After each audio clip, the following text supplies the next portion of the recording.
नमस्कार साथियों, कैसे हैं आप लोग। उम्मीद करते हैं आप लोग अच्छे से होंगे और खूब मेहनत से अपनी पढ़ाई कर रहे होंगे। एक बार फिर से आप सभी का अपने छोटे से प्यारे से चैनल पर मोस्ट वेलकम करते हैं।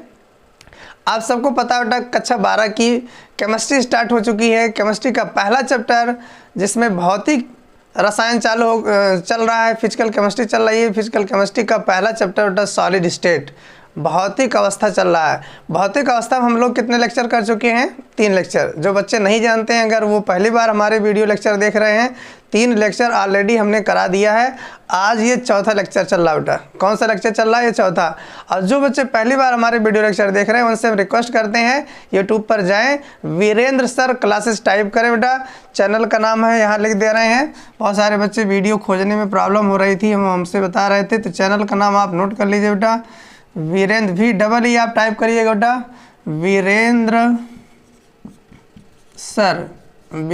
सर क्लासेस के नाम से बेटा यूट्यूब चैनल है। वीरेंद्र सर क्लासेस आप टाइप करिएगा। वहाँ प्लेलिस्ट में जा करके आप सारे वीडियो बेटा आप पहले देख लीजिएगा। 3 वीडियो लेक्चर ऑलरेडी इस पे कराए जा चुके हैं। सिर्फ केमिस्ट्री के ही नहीं, फिजिक्स के भी वीडियो लेक्चर आपको मिलेगा बेटा। 9, 10, 11, 12 IIT JEE और नीट के भी सारे वीडियो लेक्चर फिजिक्स और केमिस्ट्री के बेटा इस पे डाले जा रहे हैं। जिसको जिस तरीके के वीडियो लेक्चर की ज़रूरत बेटा, वो अपने ज़रूरत के मुताबिक बेटा इस पर पढ़ सकता है, इस चैनल पर स्टडी कर सकता है। तो चलिए बेटा आज स्टार्ट करते हैं फिजिकल केमिस्ट्री का चौथा लेक्चर। ये चौथा जो लेक्चर बेटा बहुत ही इंपॉर्टेंट होने वाला है, बहुत ही महत्वपूर्ण लेक्चर है। ये पूरी फिजिकल केमिस्ट्री का जो पहला चैप्टर है, पहला chapter solid state. Solid state का बेटा ये सेंट्रल पार्ट कहलाता है। क्या कहलाता है बेटा? सेंट्रल पार्ट कहलाता है। ये वीडियो लेक्चर बहुत ही इंपॉर्टेंट होने वाला है। आप देखिए बोर्ड पर मैंने कुछ पॉइंट्स लिखे हुए हैं। इन पॉइंट को देख करके आपको अंदाज़ा लग जाएगा कि वीडियो लेक्चर बेटा कितना ज़्यादा इंपॉर्टेंट होने वाला है। आज इस वीडियो लेक्चर में हम लोग डिस्कस करेंगे कुछ बहुत ही महत्वपूर्ण पॉइंट का, जिस पर बेटा अक्सर बच्चे कंफ्यूज रहते हैं। वो चैप्टर को पढ़ लेते पूरी तरीके से, बट चैप्टर की फीलिंग ही उनको नहीं आती है कि हम लोगों ने पढ़ा क्या है बेटा। बोर्ड पर हमने लिखा है लैटिस पॉइंट क्या, लैटिस क्या होता है, लैटिस पॉइंट क्या होता है। देखिए लैटिस है, लैटिस पॉइंट है, इकाई सेल है, इकाई सेल के प्रकार। ये ऐसे पॉइंट्स बेटा मैंने लिखे हैं, ऐसे टॉपिक हैं बेटा फिजिकल केमिस्ट्री के पहले जो चैप्टर के, जिनको हार्ड मानते लोग। कुछ लोग कहते हैं ये बड़े कठिन होते हैं, ये थोड़ा अजीब टाइप होते हैं, इनकी फीलिंग नहीं आती, इनको समझने में प्रॉब्लम होती है बेटा। तो आपको मैं गारंटी के साथ कह सकता हूँ बेटा, आपसे मैं प्रॉमिस करता हूँ, आप पूरा वीडियो लेक्चर देखिएगा। ये सारे के सारे पॉइंट आपको इतना इजी तरीके से मैं बता दूंगा कि आपको बेटा केमिस्ट्री की दुनिया में ये सबको सबसे ज़्यादा इजी आपको लगने लगेगा। और सॉलिड स्टेट वाला जो चैप्टर है, ये आपका फेवरेट चैप्टर बन जाएगा। यहाँ से कोई भी क्वेश्चन आएगा, चाहे बोर्ड का होगा, चाहे कंपटीशन का होगा, कहीं से भी कोई क्वेश्चन आएगा, ये हमारी गारंटी बेटा, आपको कोई भी क्वेश्चन छूटेगा नहीं। बस आप पूरा वीडियो लेक्चर इत्मीनान से देखिएगा।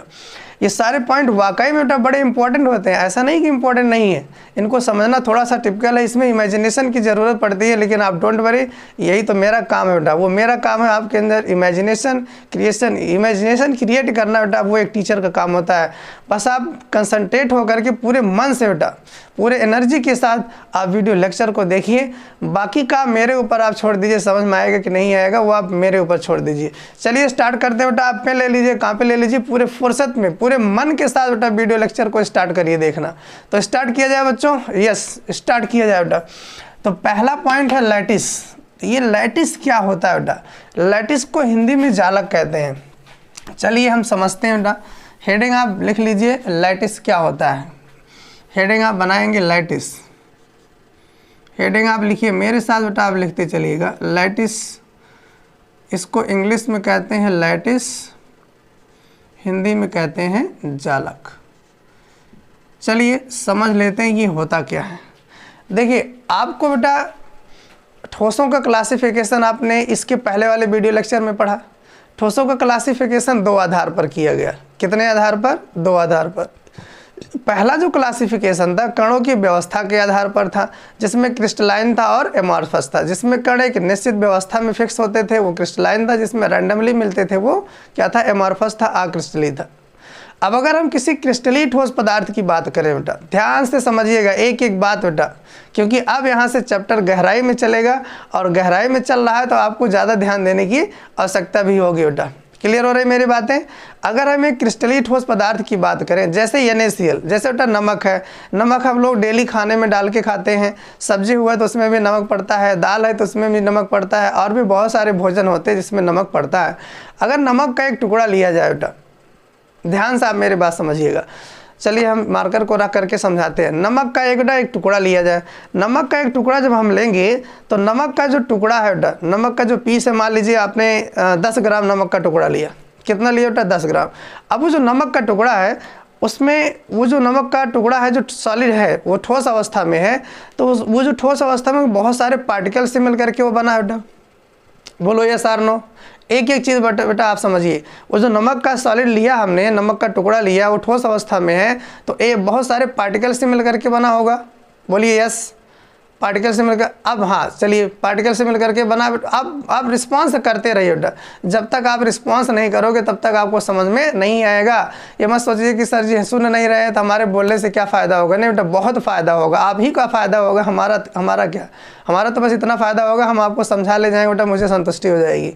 चलिए, नमक का टुकड़ा है वो ठोस है बेटा, बताइए वो पार्टिकल से मिल करके बना है भाई, छोटे छोटे पार्टिकल एक दूसरे से जुड़े हुए हैं, फोर्स ऑफ अट्रैक्शन लग रहा है, फोर्स ऑफ अट्रैक्शन लगने की वजह से क्या हुआ बेटा, वो एक दूसरे से चिपके हुए हैं, तभी तो ठोस का निर्माण हुआ है।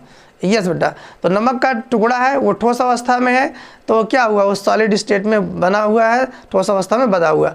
अब आपसे एक मेरा सवाल है बेटा, वो जो पार्टिकल हैं, जिन पार्टिकल से मिल करके पूरा ठोस बना हुआ है, वो पार्टिकल एक दूसरे से जो बंधे हुए हैं, तो बेटा कहीं ना कहीं सेट हुए होंगे। ऐसा तो है नहीं कोई इधर भाग रहा है, कोई इधर भाग रहा है, कोई उधर भाग रहा है, कोई उधर भाग रहा है। जो जहाँ भी है वो अपनी निश्चित ज्योमेट्री में बंधा हुआ है बेटा। भले वो अपने स्थान बेटा कंपन कर रहा है, वो अलग बात है। देखिए एक एक चीज़ समझिए, कन्फ्यूज मत होइएगा, लेकिन वो एक निश्चित व्यवस्था के अंदर बंधा हुआ है। जैसे नमक का कोई आपने सैंपल लिया, नमक का कोई आपके पास टुकड़ा है, तो उसमें जितने भी पार्टिकल होंगे सब एक फिक्स अरेंजमेंट में बंधे हुए होते हैं। कोई यहाँ है तो कोई यहाँ है, कोई ऊपर है, कोई नीचे है, कोई लेफ्ट, कोई इस तरीके से बेटा एक निश्चित उनकी ज्योमेट्री होती है। तो ये जो निश्चित ज्योमेट्री होती है अणुओं की, परमाणुओं की या आयनों की बेटा, उसी को जालक कहा जाता है, उसी को लैटिस कहा जाता है। क्या आपको मेरी बात बेटा समझ में आए? कोई भी ठोस पदार्थ हो, आप ऐसे समझिए, कोई भी ठोस पदार्थ हो, उसके जो अवयवी कण होते हैं उनको कहीं न कहीं बेटा सेट होना पड़ेगा, कहीं न कहीं सेट होना पड़ेगा, तभी तो ठोस का निर्माण होगा। तो इस त्रिविमीय आकाश में, इस 3D स्पेस में वो जहाँ भी सेट हो करके एक निश्चित रेगुलर व्यवस्था बना लेते हैं, एक नियमित व्यवस्था बना लेते हैं, उस पूरी व्यवस्था को बेटा लैटिस कहा जाता है। Are you getting my point बेटा? क्या मेरी बातें आपको समझ में आ रही हैं? उम्मीद करते बेटा हर किसी को समझ में आ रहा होगा। फिर से सुनना, कोई भी सॉलिड है, कोई भी ठोस है, उसके जो कंस्टिट्यूएंट पार्टिकल हैं, जो अवयवी कण हैं, वो मिल करके एक दूसरे से बंध करके एक त्रिविमीय व्यवस्था बना लेते हैं। 3D स्पेस में वो कहीं न कहीं जा करके सेट होते हैं। वो जो पूरा 3D स्पेस है, जो उनका नेटवर्क है बेटा, उसी को हम जालक कहते हैं, उसी को हम लैटिस कहते हैं। क्लियर हुई बातें? चलिए ओके बेटा, अगर आपको समझ में आया तो आप कमेंट करके मुझे ज़रूर बताइएगा, यस सर मुझे ये चीज़ समझ में आई, और वीडियो को ज़रूर लाइक करिएगा बेटा। चलिए इसको लिख लेते हैं बेटा, लैटिस की डिफिनीशन। तो लैटिस की डिफिनीशन आप मेरे साथ लिखिए बेटा। ठोस पदार्थों के भीतर, ठोसों के भीतर, ठोसों के भीतर अवयवी कणों, ठोसों के भीतर अवयवी कणों की निश्चित, ठोसों के भीतर अवयवी कणों की निश्चित त्रिविमीय व्यवस्था, ठोसों के भीतर अवयवी कणों की निश्चित त्रिविमीय व्यवस्था लैटिस या जालक, लैटिस या जालक कहलाता है। क्लियर हुआ बेटा इतना? कोई भी सॉलिड है बेटा, आप इसे समझिए, कोई भी सॉलिड है, कोई भी सॉलिड है, उसके जो अवयवी कण है, अवयवी कण का मतलब जिनसे वो मिलकर के बना है, वो चाहे अणु होगा, चाहे परमाणु होगा, और वो चाहे आयन होगा वो एक निश्चित व्यवस्था में बंधे हुए होते हैं, और जो उनकी पूरी व्यवस्था होती, 3D व्यवस्था होती, उसी को क्या कहते हैं बेटा, लैटिस कहते हैं। उसी को क्या कहा जाता है, जालक कहा जाता है। क्लियर बेटा। तो देखो डेफिनेशन, ठोसों के भीतर अवयवी कणों की निश्चित त्रिविमीय व्यवस्था लैटिस या जालक कहलाती है। क्लियर हुई बातें बेटा, क्लियर हुई बातें। यस बेटा, अब हम आगे चल सकते हैं। ओके बेटा, तो इस तरीके से बेटा हमने पहला पॉइंट ये क्लियर कर लिया। ओके, थोड़ा सा बेटा हम पानी पी लेते हैं, गला सूख जाता है।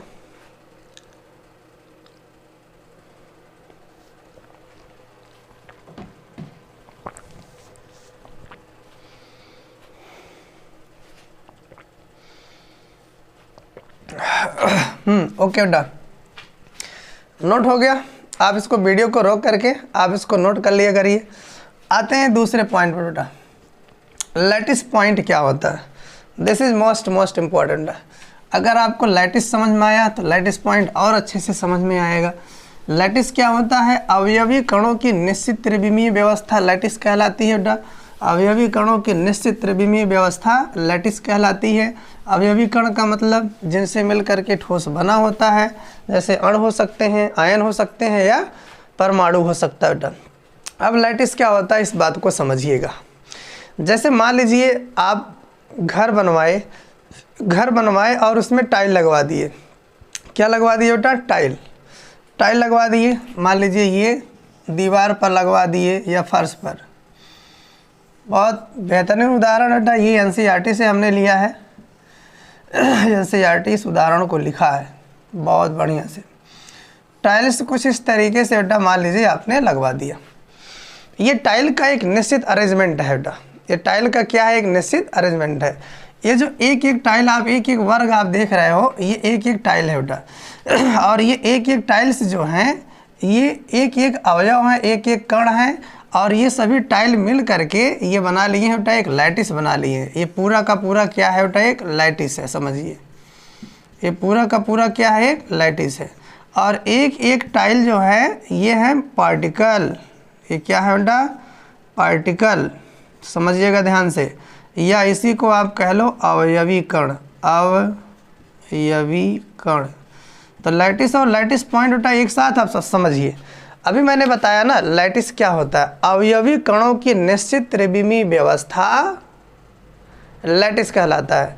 तो यहाँ हम द्विविमीय की बात कर रहे हैं, अभी हम त्रिविमीय की बात करेंगे बेटा। पहले आप द्विविमीय में समझ लीजिए, फिर 3D में आप आराम से समझ लेंगे। तो द्विविमीय का उदाहरण, बेहतरीन उदाहरण है बेटा टाइल्स का। आपके पास टाइल्स है, तो एक एक टाइल को जब आप निश्चित जगह सेट कर देते हो तो ये जो पूरा जो व्यवस्था बनती है बेटा उसको लैटिस कहते हैं। जैसे फर्श पर आपने जो टाइल लगा दिया या किसी दीवार पे आपने बेटा टाइल लगा दिया, वो जो टाइल दूर से देखने पर जो आपको एक निश्चित व्यवस्था दिख रही है वो सब पूरा का पूरा क्या बेटा, वो लैटिस है। अब चूँकि वो द्विविमीय, इसी तरीके से अगर बेटा त्रिविमीय में 3 डायमेंशन में अगर उनको सेट कर दिया जाएगा तो तब वो जो है किसी ठोस का लैटिस बन जाएगा, किसी ठोस का बेटा लैटिस बन जाएगा। अभी पहले आप सिर्फ लैटिस बेटा अपने दिमाग में इमेजिन करो, एक एक चीज़ को आप समझते चलिए। अभी लैटिस क्या होता है वो समझिए, अवयवी कणों की निश्चित व्यवस्था। मान लीजिए टाइल बेटा अवयवी कण है, टाइल क्या है, अवयवी कण है। अब इनको हमने क्या कर दिया, एक निश्चित व्यवस्था में सेट कर दिया। निश्चित व्यवस्था में क्या कर दिया, सेट कर दिया। अभी ये निश्चित व्यवस्था में सेट होने के बाद देखो ये एक तरीके का बेटा पैटर्न बना लिए हैं। इसी पैटर्न को बेटा, इसी नेटवर्क को, इसी जाल को हम लैटिस कहते हैं। क्लियर हुआ। तो सर लैटिस पॉइंट क्या हुआ, आप तो लैटिस पॉइंट बता रहे थे, वो कहाँ गया। तो देखो बेटा लैटिस पॉइंट क्या होता है। मान लीजिए हम पूरा टाइल ना बना करके, ध्यान से समझिए बेटा, हम पूरा टाइल ना बना करके हम केवल उनके सेंटर को दिखाएं बेटा। कॉपी पर हम पूरा टाइल ना बना करके, अपनी पुस्तक पर पूरा टाइल ना बना करके हम सिर्फ क्या दिखाएं, उनके पॉइंट्स को दिखाएं। पॉइंट अब वो कहीं भी हो सकता है, वो कॉर्नर का हो सकता है, सेंटर का हो सकता है, कहीं से भी एक पॉइंट हम दिखाते हैं। पूरे एक टाइल का सिर्फ एक पॉइंट लेते हैं और जो पॉइंट लेंगे वही सबका लेंगे बेटा, सभी टाइल्स का वही पॉइंट लेंगे। तो सबसे आसान काम क्या है, कहाँ से लेना है, सेंटर से। चलिए यहाँ से हम ले लेते हैं पहला पॉइंट। इस तरीके देखिए सभी का सेंटर बेटा हम मिला देते हैं, सभी का सेंटर बेटा हम पॉइंट आउट कर लेते हैं। ये देखिए सभी टाइल का क्या है, सेंटर। ये जो सेंटर आपको दिख रहा है ना बेटा, एक पॉइंट की तरह, एक बिंदु की तरह है, तो अवयवी कणों का जो सेंटर है, और ध्यान से समझिएगा, लैटिस के अवयवी कणों का जो केंद्र होता है उसी को बेटा हम लैटिस पॉइंट कहते हैं। This is lattice point. इसी को बेटा हम जालक बिंदु के नाम से जानते हैं। क्लियर हुई बातें? तो लैटिस क्या है? अवयवी कणों की निश्चित व्यवस्था को लैटिस कहते हैं। और लैटिस पॉइंट क्या है? अवयवी कणों का केंद्र बिंदु। अवयवी कणों का केंद्र बिंदु बेटा, अवयवी कणों का केंद्र बिंदु लैटिस पॉइंट कहलाता है। अब अगर हमको किसी, अच्छा इसकी ज़रूरत क्यों पड़ी बेटा? बहुत सारे बच्चे ये सोच रहे होंगे सर जब लैटिस बनाने के लिए अवयवी कणों को ही बना दिया गया तो फिर लैटिस पॉइंट की क्यों ज़रूरत पड़ी? हाँ तो बेटा आप ध्यान से समझिए, अगर सारे अवयवी कण हम बनाएंगे, यदि सारे अवयवी कण को हम बनाएंगे तो हमारा चित्र जो है क्लियर नहीं बनेगा, वो बहुत गंदा लगेगा, समझने में भी प्रॉब्लम होगी, अभी बहुत सारी कैलकुलेशन करने बेटा उसमें भी प्रॉब्लम आएगी। तो हम क्या करते हैं, अवयवी कणों को ना बना करके लैटिस पॉइंट को बनाते हैं, तो हमारा डायग्राम बहुत क्लियर बनता है, बहुत अच्छा बनता है। अगर यह बात अभी समझ नहीं आ रहा है तभी आगे जैसे जैसे चैप्टर चलेगा वैसे वैसे आपको समझ में आ जाएगा कि लैटिस पॉइंट बनाने से कितना फ़ायदा होता है। तो आप समझिए बेटा लैटिस पॉइंट क्या हुआ? तो जो अवयवी कणों के लैटिस में बेटा, जालक में अवयवी कणों के केंद्र बिंदु लैटिस पॉइंट कहलाते हैं। किसी भी जालक में अवयवी कणों के केंद्र बिंदु बेटा लैटिस पॉइंट कहलाते हैं। तो इस बात को लिख लिया जाए, नोट कर लिया जाए बेटा। ओके बेटा, तो नोट कर लिया जाए इस पॉइंट को, यहाँ परिभाषा लिख दे रहे हैं बेटा। तो हेडिंग आप लिख लीजिए लैटिस पॉइंट, जालक बिंदु।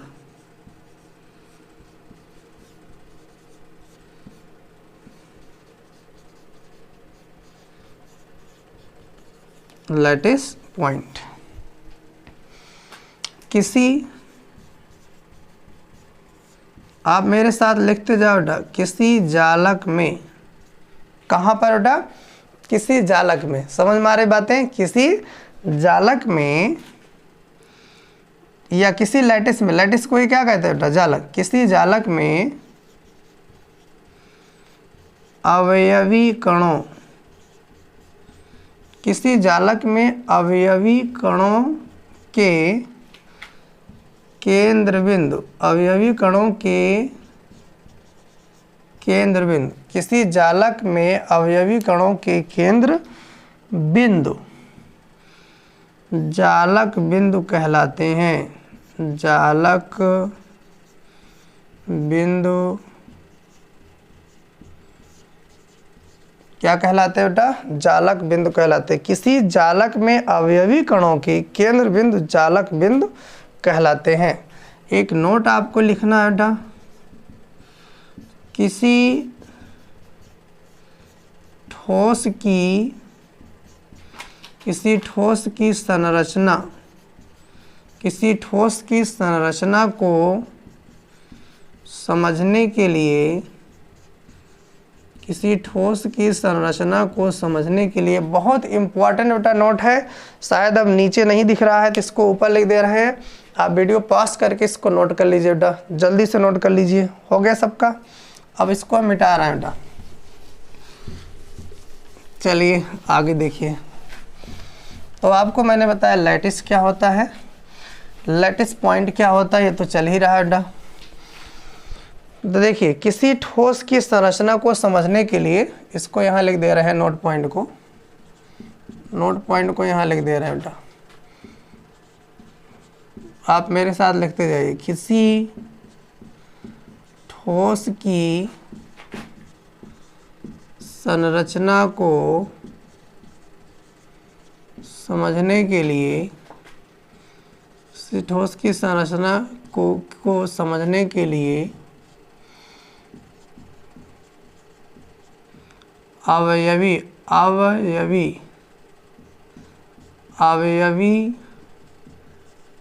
कणों को कैसा माना जाता है बेटा? किस शेप का माना जाता है? गोलाकार। अवयवी कणों को क्या मान लिया जाता है? गोलाकार मानकर अध्ययन किया जाता है, अध्ययन किया जाता है। आप समझिए बेटा, कोई भी लैटिस है, कोई भी ठोस है, तो उसके जो अवयवी कण होंगे बेटा उनको हम गोला मान लेंगे। अवयवी कण का मतलब आयन, परमाणु या अणु, इनको कैसा मान लेंगे बेटा, ये गोला है। जैसे मैंने NaCl लिया, NaCl आयनों से मिल करके बना होता है, तो इनको हम क्या मान लेंगे बेटा, ये गोलाकार शेप में है। किस शेप में है बेटा, गोलाकार शेप में है। तो एक एक गोला जो है एक निश्चित व्यवस्था में आकर के बंधे हैं, तो वो क्या हो गया, पूरा लैटिस हो गया। तो लैटिस में जो अवयवी कण होते हैं, लैटिस में जो अवयवी कण होते हैं उनको किस शेप का मानेंगे बेटा, गोलाकार शेप में मानेंगे। समझ में आ रही सबको बात है बेटा, दिस इज मोस्ट इंपॉर्टेंट बात बेटा। अवयवी कणों, किसी भी लैटिस में अवयवी कणों को क्या मानेंगे, गोलाकार मानेंगे कि स्फीयर के शेप का मानेंगे। ओके बेटा, ये पहली बात। दूसरी बात, गोलाकार कणों के केंद्र, गोलाकार कणों के केंद्र को क्या मानेंगे बेटा, लैटिस पॉइंट, लैटिस पॉइंट माना जाता है। जैसे मान लीजिए बेटा, इस तरीके से कोई सॉलिड है और उसकी त्रिविमीय व्यवस्था में इस तरीके से बेटा चार गोले या चार अवयवी कण आपस में एक दूसरे क्या कर रहे हैं बेटा, स्पर्श कर रहे हैं। तो ये तो एक लैटिस बना ली है, चार गोले बेटा इस तरीके से इन्होंने क्या बना लिया, एक लैटिस। ये पूरा का पूरा क्या है, एक लैटिस है बेटा। एक निश्चित व्यवस्था, अवयवी कणों की एक निश्चित व्यवस्था, ये क्या कहलाएगी, एक लैटिस कहलाएगी। अगर इन्हीं अवयवी कणों के सेंटर को सिर्फ हम देखें बेटा, क्या देखें, सेंटर, सिर्फ सेंटर को देखें, तो ये क्या हो जाते हैं, ये लैटिस पॉइंट हो जाते हैं बेटा। क्या हो जाते हैं, ये लैटिस पॉइंट हो जाते हैं। ये क्या हो जाते हैं, लैटिस पॉइंट। अब इसके स्ट्रक्चर को समझने के लिए हम इन गोलों को ना बना करके सिर्फ बेटा लैटिस पॉइंट को ही बना लेते हैं। क्या बना लेते हैं बेटा, लैटिस पॉइंट को ही बना करके हम इसकी स्टडी कर लेते हैं। तो ये थोड़ा सा समझने में इनकी स्ट्रक्चर को आसानी होती है बेटा, इसलिए जो है इनके लैटिस पॉइंट को बनाया जाता है। तो इतना आप नोट करिए बेटा, वीडियो को आप पॉज करिए, रोक करके पूरा का पूरा आप अच्छे से नोट कर लीजिए बेटा, नोट करिए इतना।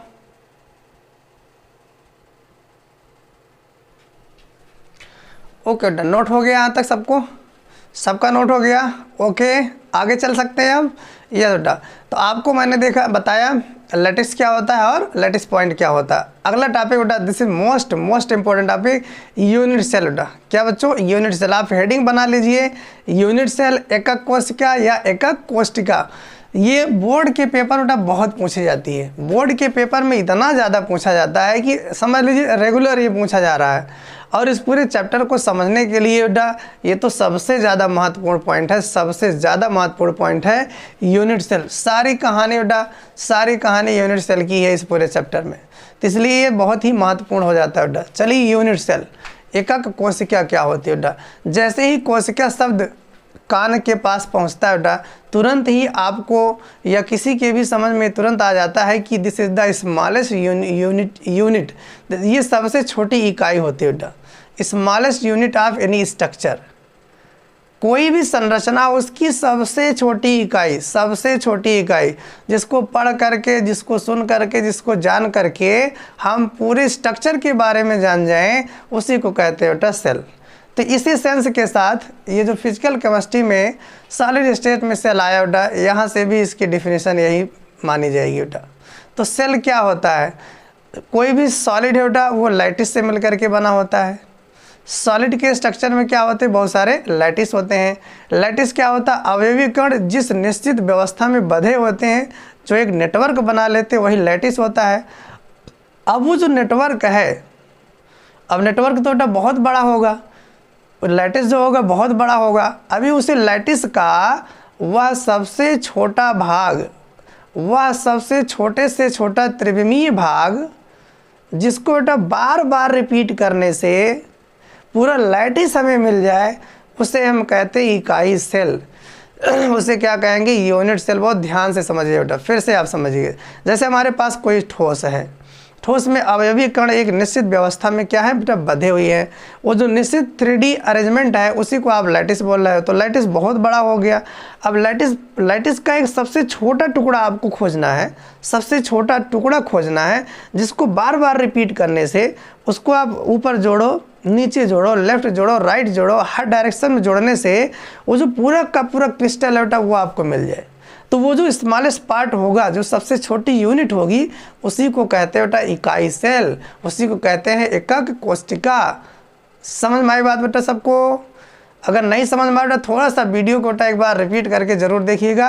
तो हम इसकी डेफिनेशन पर आते हैं बेटा। चलिए आप लोग नोट करिए एकक कोशिका। तो किसी लैटिस का लिख दे रहे हैं यहाँ पर डेफिनेशन, आप मेरे साथ लिखिए, सब समझ में आएगा धीरे धीरे। किसी लैटिस का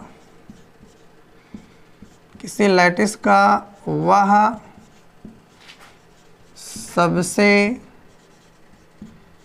छोटे से छोटा त्रिविमीय किसी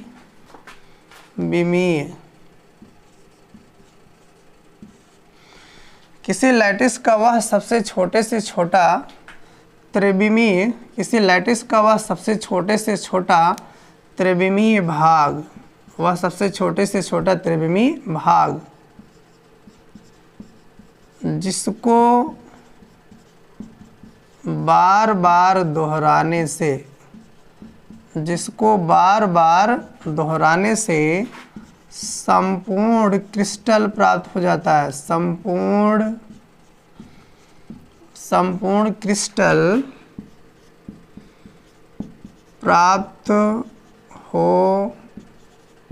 क्रिस्टल प्राप्त हो जाता है। क्या कहलाता है बेटा? इकाई सेल या एकक कोशिका कहलाती है। चलिए इसको डायग्राम के माध्यम से समझते हैं। तो एक बार फिर से आप सुन लीजिए, थोड़ा सा इमेजिनेशन आपकी काम कर जाएगी, थोड़ा सा आपको और बढ़िया से अंडरस्टैंडिंग आपकी बन जाएगी। ठोस होते हैं, ठोस में अवयवी पार्टिकल जिस निश्चित क्रम में बेटा व्यवस्थित होते हैं, जिस निश्चित क्रम में सेट होते हैं, उसको हम लैटिस कहते हैं। तो लैटिस का विस्तार बेटा हर डायरेक्शन में होता है, तीनों विमाओं में होता है। तो लैटिस एक बहुत बड़ी व्यवस्था है, एक बहुत बड़ा नेटवर्क है। अब उस बहुत बड़ी व्यवस्था का, उस बहुत बड़े नेटवर्क का उस सबसे स्मॉलेस्ट पार्ट बेटा जिसको बार बार रिपीट करने से वो पूरा का पूरा लैटिस मिल जाए, तो उसी को कहते हैं यूनिट सेल। इसको आप बहुत इत्मीनान से बेटा एक बहुत प्यारे से खूबसूरत उदाहरण से समझ सकते हो। जैसे मान लीजिए बेटा कोई दीवार बनी हुई है, एक ही उदाहरण बेटा पर्याप्त है समझदार लोगों के लिए। कोई दीवार, मोटी दीवार बनी हुई है, अगर हम कहें कि उस दीवार को बेटा आप तोड़ते जाओ, आप उस दीवार का एक छोटा सा पार्ट मुझे बताओ जिसको बार बार रिपीट करने से वो पूरी दीवार बनी हुई हो, तो आपका जवाब क्या होगा? आपका जवाब क्या होगा बेटा? आपका जवाब यस बेटा ईंट होगा। तो एक ईंट जो है, एक जो ब्रिक है बेटा, उसी को बार बार जोड़ करके ही तो पूरी दीवार बनी है भाई। उसे ब्रिक को ऊपर ब्रिक रखा गया होगा, नीचे से रखा गया होगा, लेफ्ट और राइट से रख करके ही पूरी दीवार क्या होगा बेटा बनाई गई है। तो उस दीवार का जो यूनिट सेल होगा वो क्या होगी? एक ब्रिक होगी। क्या होगी बेटा? एक ब्रिक होगी। तो उसी ब्रिक को बार बार जोड़ करके, बार बार रिपीट करके बेटा पूरी की पूरी दीवार बन गई है। तो दीवार बेटा लैटिस का काम कर रहा है, और जब आपका ब्रिक है वो किसका काम करेगा? यूनिट सेल का काम करेगा। बेहतर समझ में आया होगा। चलो अगर द्विविमीय की बात किया जाए, जैसे मान लो कहीं टाइल्स लगा हुआ बेटा, कहीं क्या लगा हुआ? टाइल्स लगा हुआ दीवार पर। अगर हम कहें ये जो टाइल्स है बेटा वो लैटिस का काम कर रहा है, टाइल्स बहुत बड़ी, उसका विस्तार बहुत दूर तक होगा, तो पूरा लैटिस हो गया। मैं आपसे कहूँ कि वो जो टाइल्स लगा हुआ है पूरा दीवार पर, उसके जो सबसे स्मॉलेस्ट यूनिट है वो मुझे बता दो, जिसको बार बार रिपीट करने पे वो पूरी टाइल की स्ट्रक्चर आपको मिल जाए। तो वो सिंपल सा बेटा जवाब है, एक टाइल आप निकाल करके मुझे दे दोगे, सर देखिए सबसे छोटी यूनिट है, इसी को बार बार रिपीट करके पूरी दीवार पे लगाया गया है। तो बस बच्चों सो सिंपल, वही जो एक टाइल आपने मुझे दिया दैट इज यूनिट सेल, वही तो यूनिट सेल हो गया।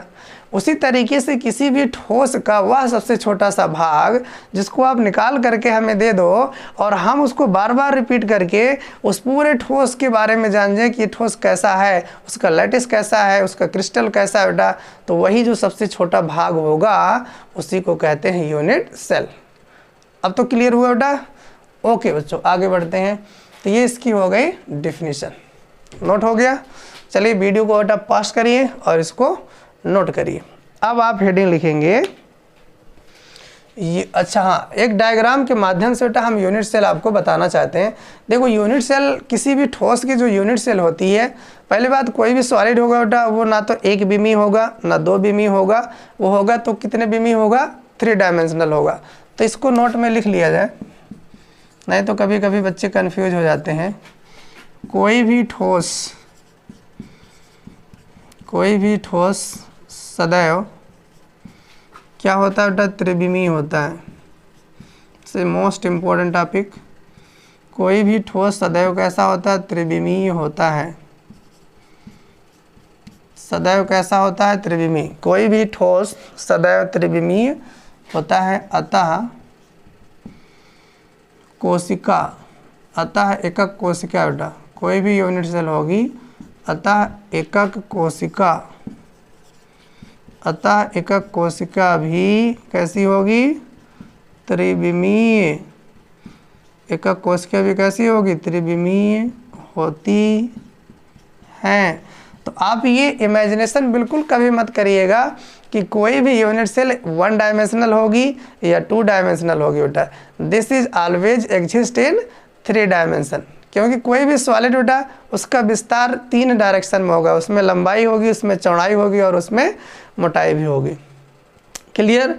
तो अगर उसमें तीनों बातें हैं तो उसके यूनिट सेल में भी तीनों बातें होंगी। इसलिए ये बहुत अच्छे से समझिए, जितने भी यूनिट सेल के प्रकार अभी हम पढ़ाएंगे, हम आपको बताएं या ना बताएं, हम आपसे कहें या ना कहें, आप ज़रूर इस बात को समझिएगा कि वो 3 डायमेंशनल होती हैं। हम एक डायग्राम बना रहे हैं बेटा, उस डायग्राम से हम आपको यूनिट सेल बताने का प्रयास करेंगे। तो सबसे पहले बेटा हम लैटिस बना रहे हैं, लैटिस पॉइंट, और उन लैटिस पॉइंट से बनाएंगे यूनिट सेल, और हम आपको उस यूनिट सेल को जोड़ करके दिखाएंगे कि देखो ये पूरा का पूरा लैटिस बन गया, और उस पूरे लैटिस को जोड़ करके आपको दिखाएंगे कि ये देखो पूरा का पूरा सॉलिड बन गया। चलिए इसकी प्रैक्टिस बेटा आप भी करिएगा। ये पॉइंट हम बना रहे हैं, ये पॉइंट क्या है बेटा, ये लैटिस पॉइंट है। समझ में आ रहा सबको? ये आपके क्या है, लैटिस पॉइंट है बेटा। इस तरीके से लैटिस पॉइंट है, जहाँ भी पेपर पे इस तरीके से बनाया जाए, इसके अवयवी कण इसे मत समझिएगा। अभी मैंने डिस्कस किया, this is not constituent particle, this is lattice point. Lattice point क्या होते हैं बेटा, अवयवी कणों के सेंटर होते हैं, और अवयवी कण कैसे होते हैं, गोलाकार होते हैं। अवयवी कणों को हम गोलाकार माने हैं और उनकी गोले के सिर्फ सेंटर को दिखा रहे हैं बेटा। इसके सीध में आप इसको बना लीजिएगा, इसको सीध में इसको बना लीजिएगा, इसके सीध में इसको बनाइएगा, इसके सीध में इसको, इस तरीके से ये बनेंगे बेटा ऐसे। तो एक निश्चित व्यवस्था में, ऐसे नहीं कि कहीं भी किसी को बैठा दो, एक रेगुलर अरेंजमेंट इनमें होना चाहिए। तो यूनिट सेल देखो हम कैसे बना रहे हैं, इसको इससे मिला दीजिए बेटा, इसको आप इससे मिला दीजिए, समझ में आ रहा है सबको, और इससे इसको मिला दीजिए, इसको इससे मिला दीजिए, इसको इससे मिला दीजिए, इसको इससे मिला दीजिए। तो यहाँ पर आप देखिए एक यूनिट सेल तैयार हो गई बेटा। क्या तैयार हो गई, एक यूनिट सेल। अब ये लैटिस पॉइंट क्या है बेटा, इसके कॉर्नर पर एक देखो ये लैटिस पॉइंट है, ये बन गया क्यूबिक यूनिट सेल। तो ये क्यूब की तरह है बेटा, एक घन की शेप की तरह है, ये बन गया क्यूबिक यूनिट सेल। अब ये जो लैटिस पॉइंट बहुत सारे रखे गए हैं, इसके बगल में एक दूसरा आप क्यूब बना सकते हो, एक दूसरा क्यूब आप बना सकते हो। कैसे? अब आप क्या करो बेटा, इनको आप जोड़ दीजिए, इनको आप मिला करके देखिए इस तरीके से आप बना सकते हैं। इसको आप जोड़ दीजिए इस तरीके से। अब आप इसको मिला दीजिए, इसको मिला दीजिए। देखिए बेटा ये दूसरा क्यूब बन गया। तो देखो एक यूनिट सेल ये है, दूसरी यूनिट सेल इसके बगल में लग गई। समझ में आ रहा? इसी तरीके से बेटा जब आप इनको मिला देंगे तो यहाँ पे अगली यूनिट सेल तैयार हो जाएगी। देखिए इस तरीके से बेटा, ये देखिए, इसको इससे मिला दीजिए, इसको इससे, इसको इससे, इसको इससे।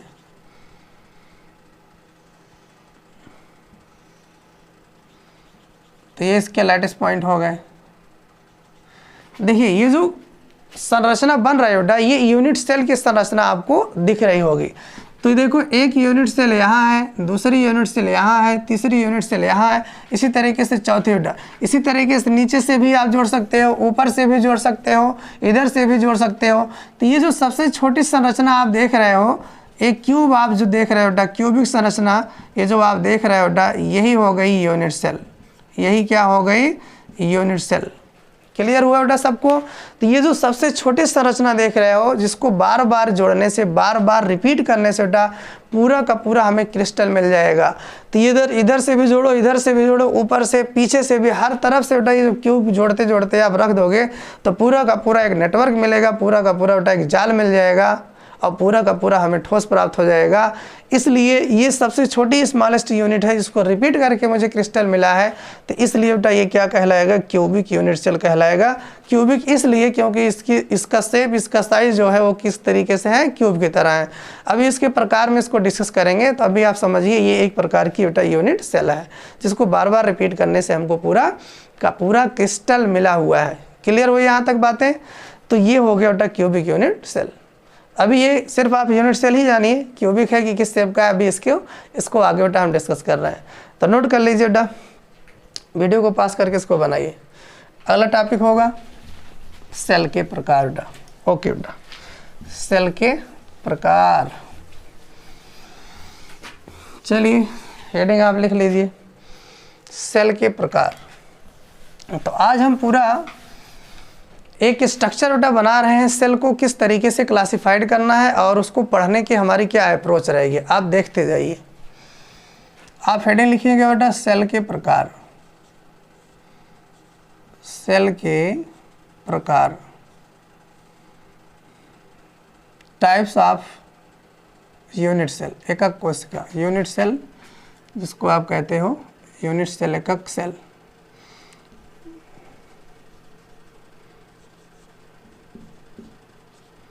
यूनिट सेल लिख लीजिए या एकक कोशिका। तो इसका जो क्लासिफिकेशन किया गया बेटा, वो दो प्रकार से कर दिया गया है। कितने प्रकार से किया गया है? दो प्रकार से बेटा इसका क्लासिफिकेशन किया गया है। पहला जो क्लासिफिकेशन है, एकक कोशिका में आप लिखते, पहले समझ लीजिए बेटा पूरा चार्ट। एकक कोशिका में, एकक कोशिका में कणों की व्यवस्था के आधार पर, व्यवस्था के आधार पर यूनिट सेल में बेटा जो अवयवी पार्टिकल मिलते हैं, जो यूनिट सेल है उसमें जो अवयवी पार्टिकल मिलते हैं वो किस तरीके से, किस विन्यास में व्यवस्थित हैं, उस आधार पर एक क्लासिफिकेशन किया गया है यूनिट सेल का। और दूसरा जो है बेटा क्लासिफिकेशन किया गया है वो एकक कोशिका,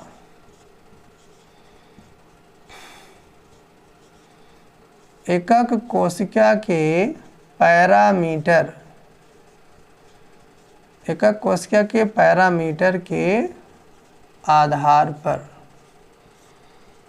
एकक कोशिका के किस आधार पर बेटा? पैरामीटर के आधार पर बेटा एकक कोशिका का जो है हमने क्लासिफिकेशन यहाँ पे पढ़ना है। तो चलिए देख लेते हैं इसमें कितने प्रकार की कोशिकाएं होती हैं, एकक कोशिका होती है यूनिट सेल, और इसमें कितने प्रकार की यूनिट सेल होती हैं। तो इसमें अगर देखा जाए बेटा तो यूनिट सेल के कितने प्रकार होते हैं आप ध्यान से समझिएगा। इसमें कुल जो प्रकार मिलेंगे आपको बेटा, कुल 5 प्रकार मिलते हैं। यहाँ बोर्ड दिख रहा है बेटा? यस दिख रहा है। सबसे पहला इसमें होता है आद्य। क्या होता है बेटा? आद्य या सरल एकक कोशिका, आद्य या सरल एकक कोशिका। आप सिर्फ अभी देखते जाओ बेटा, लिखिएगा लास्ट में और मेरे साथ बेटा याद करने की कोशिश करिए। इसको कहते हैं सिंपल सिंपल या primitive, simple or primitive, primitive unit cell, simple or primitive unit cell बेटा, समझिएगा ध्यान से। पहला हो गया। दूसरा हो गया अंतः केंद्रित, अंतः केंद्रित, नाम आप सुनिएगा बेटा ध्यान से। अंतः केंद्रित एकक कोशिका, इसको कहते हैं बेटा इंग्लिश में body centred, body centred unit cell, body centred unit cell. Okay. तीसरा जो है बेटा वो है फलक केंद्रित। क्या है? फलक केंद्रित। तीसरा क्या है? फलक केंद्रित। इसको कहते हैं face centred, face centred, face centred unit cell. और ध्यान से बेटा आप सुनते जाइए। चौथा, चौथा है अंत, अंत, अंत केंद्रित, अंत केंद्रित। इसको कहते हैं बेटा end centred, end centred, end centred unit cell. तो बहुत ध्यान से आप समझिए बेटा, एक अंतः है और एक अंत है। बच्चे अक्सर कंफ्यूज हो जाते हैं हिंदी वाले टर्मिनोलॉजी में बेटा, तो हिंदी वाली टर्मिनोलॉजी में आप कंफ्यूज मत होइएगा। एक अंत है और एक अंतः है। तो देखो, on the basis of arrangement of constituent particle in unit cell, किसी भी इकाई सेल में अवयवी कणों की व्यवस्था के आधार पर जो यूनिट सेल है बेटा उसको अभी 4 भागों में बांटा गया है। एक और है बेटा, एक और है, उसको भी हम लिख रहे हैं। तो चलो पहले लिख देते हैं। एक और जो है वो है, यहाँ लिख देते हैं खटकोणी। कैसा होता है? खटकोणी बेटा, खटकोणी। इसको कहते हैं हेक्सागोनल, हेक्सागोनल। चलिए उसको अभी हम अलग से लिख देंगे, इसको मिटा करके, हेक्सागोनल यूनिट सेल। तो समझिएगा बेटा। अब देखो एक मिनट, थोड़ा सा पानी मुझे फिर से पीना पड़ेगा बेटा।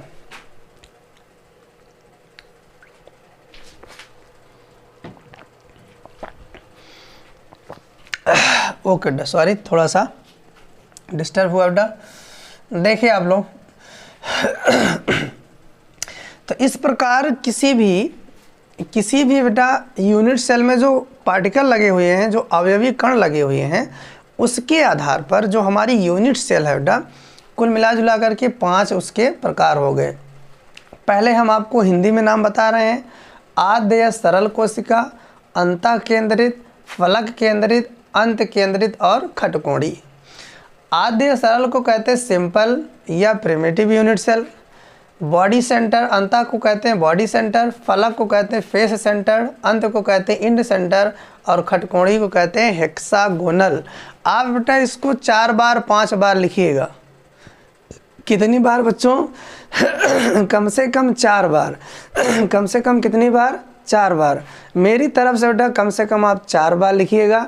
और अगर 4 बार में आपको ना याद हुआ सॉरी बच्चों, तो कम से कम 2-4 बार और आप लिखिएगा। फाइनली जिसको जितनी बार में याद हो जाए उतनी बार बेटा आपको लिखना है, क्योंकि और कोई विकल्प नहीं है। बिना याद किए आपको एग्ज़ाम में नहीं बैठना है, नहीं तो आपकी सपनों की जो उम्मीदें बेटा वो टूट जाएंगी।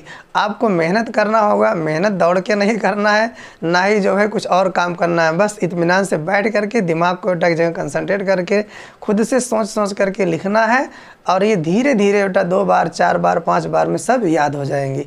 पहले तो 3-4 बार आप पढ़ लीजिएगा, उसके बाद लिख लीजिएगा, खुद से याद हो जाएंगी। तो ये हो गया simple unit cell, body centre, face centre और अंत इंड सेंटर। ये देखो, ये जो तीनों है ना बेटा, इसमें सेंटर सेंटर लगा हुआ है। क्या लगा हुआ है? Centre centre. इसलिए इनको एक विशेष नाम दे दिया जाता है सेंटर्ड। इनको क्या कहा जाता है? Centred unit cell. क्या कहा जाता है? Centred unit cell. बस आपको ऐसे ही बता दे रहे हैं। बाकी ये वाली जो है ये एक अलग हो गया बेटा, और एक ये अलग हो गया। तो ये हो गया इस तरीके से। देखिए कुल मिला जुला करके 1 2 3। तो on the basis of arrangement of constituent particle, तो कंस्टिट्यूएंट पार्टिकल के अरेंजमेंट के आधार पर यूनिट सेल मुख्यतः बेटा 3 ही प्रकार की हुई। 1 2 3, 1 2 3। अब ये जो 3 प्रकार हुआ, तो ये जो सेंटर्ड वाले हैं ये खुद अपने आप में 3 हो जाते हैं। एक बॉडी सेंटर, फेस सेंटर और इंड सेंटर। तो 3 ये और 2 ये, 3 2 मिला करके कुल कितने हो गए बेटा? 5। तो आपको 5 ये याद रखने हैं। कुल कितने होते हैं बेटा? 5। तो हम थोड़ा साइड हो जाते हैं बेटा, वीडियो को आप पॉज करिए और पूरा का पूरा पहले ये नोट करिए, फिर हम आगे बढ़ते हैं बेटा एक एक कोशिका के पैरामीटर के आधार पर इसका क्लासिफिकेशन। ओके बेटा, हो गया होगा। अब इधर हम मिटा देते हैं। अब ये हो गया कणों की व्यवस्था के आधार पर। अब हम देखते हैं बेटा पैरामीटर के आधार पर। अब ये पैरामीटर क्या होता है थोड़ा सा अभी हम आपको बता दे रहे हैं, बाकी जब इसका डिटेल से बेटा अभी पढ़ेंगे। अभी एक एक करके बेटा डिटेल से स्टडी इसकी करनी है। क्लियर हो रही बातें? बॉडी सेंटर क्या होता है, फेस सेंटर क्या होता है, इंड सेंटर क्या होता है, सिंपल यूनिट सेल क्या होती है, हेक्सागोनल, पूरे डिटेल से बेटा डायग्राम बना करके इसकी स्टडी करना है। अभी तो सिर्फ टेलर है बेटा, अभी तो पूरी की पूरी पिक्चर बाकी है। आप टेंशन मत लीजिए, आपको इतना बढ़िया से इतना बेहतरीन तरीके से सिखाएंगे बेटा, आपको ज़्यादा मेहनत करने की ज़रूरत ही नहीं पड़ेगी। बस आप पूरा वीडियो लेक्चर पूरे मन से देखिए बेटा, ये हमारी गारंटी है। सबसे फेवरेट चैप्टर आपका बन जाएगा। जो ये चैप्टर आपको बकवास लगता था, समझ नहीं आता था, सबसे ज़्यादा फेवरेट चैप्टर, सबसे ज़्यादा स्कोरिंग चैप्टर ये मैं आपका बना दूंगा बेटा। चलिए एक एक कोशिका के पैरामीटर के आधार पर तो इन शॉर्ट आप समझ लीजिए पैरामीटर क्या होता है। किसी भी कोशिका की जो लंबाई चौड़ाई ऊंचाई होती है उसी को पैरामीटर कहते हैं। और जो उसके एंगल होते हैं बेटा, 2 साइड के बीच का जो एंगल होता है, एंगल, कोण और भुजा को ही पैरामीटर कहते हैं। बाकी अभी जो डिटेल से आएंगे तो इसके बारे में हम बताएंगे। अभी तो यहाँ प्रकार पढ़ रहे हैं ना बच्चों, तो आप परेशान ना होइएगा कि सर पैरामीटर छोड़ के भाग गए, नहीं बेटा। तो पैरामीटर का मतलब आप समझ लीजिए जैसे क्यूब है, उसमें लंबाई है, चौड़ाई है, ऊंचाई है और उनके बीच का कुछ ना कुछ एंगल होता है बेटा। तो कोण और भुजाएं ही क्या कहलाती हैं? पैरामीटर बेटा। ओके, तो इस पैरामीटर के आधार पर ये जो यूनिट सेल होती हैं कुल मिला जुला करके 7 प्रकार की होती हैं। कितने प्रकार की होती है बेटा? 7 प्रकार की होती हैं। चलिए 7 के नाम लिखा जाए बेटा। 7 के क्या लिखा जाए? नाम। पहला होता है बेटा घनीय। पहला क्या होता है? घनीय। इसको कहते हैं क्यूबिक। क्या कहा जाता है? Cubic unit cell. ओके बेटा। दूसरा होता है द्विसमलंबाच। द्विसमलंबाच इसको कहते हैं टेट्रागोनल। क्या कहा जाता है बेटा? टेट्रागोनल। तो पहला हो गया क्यूबिक बेटा, दूसरा हो गया द्विसमलंबाच जिसको कहते हैं टेट्रागोनल। अच्छा बेटा, तीसरा जो होता है उसको कहते हैं विषम। क्या कहा जाता है बेटा? विषम टेंशन मत लीजिए बेटा, सब मैं याद कराऊंगा, ट्रिक से याद कराऊंगा। विषम लंबाच को कहते हैं रोम्बोहेड्रल। क्या कहते हैं बेटा? रोम्बोहेड्रल। क्या कहा जाता है? रोम्बोहेड्रल। क्या कहा जाता है? रोम्बोहेड्रल। नो डा, इसकी स्पेलिंग रोम्बोहेड्रल नहीं है, आर्थोरोम्बिक है। क्या है? इसको कहते हैं आर्थोरोम्बिक। क्लियर हुई बातें? अभी सिर्फ बेटा नाम आप सीखो यहाँ पे, बाकी इनका शेप, ये क्या होती हैं, कैसे होती है, कैसे इनको पहचानते हैं, सब का सब ट्रिक से आपको मैं सिखा दूंगा, टेंशन मत लीजिए। तो ये हो गया क्यूबिक, द्विलंबाच, विषम लंबाच, ये हो गया। चौथा देखिए बेटा, चौथा है खटकोणीय। इसको आप सबको पता होगा हेक्सागोनल। अब कुछ बच्चे सोच रहे होंगे सर जी एक बार तो खटकोणी आप इसमें बताए थे, कहाँ इसमें लेके रख दिए? तो भैया इसमें भी था, कणों की व्यवस्था के आधार में भी खटकोणी आया था। तो पैरामीटर वाले में भी एक बार फिर से खटकोड़ी आता है। ये दोनों में है भैया, दोनों में है, लेकिन दोनों में मतलब उसका अलग अलग होता है। चलिए पांचवा है बेटा, पांचवा है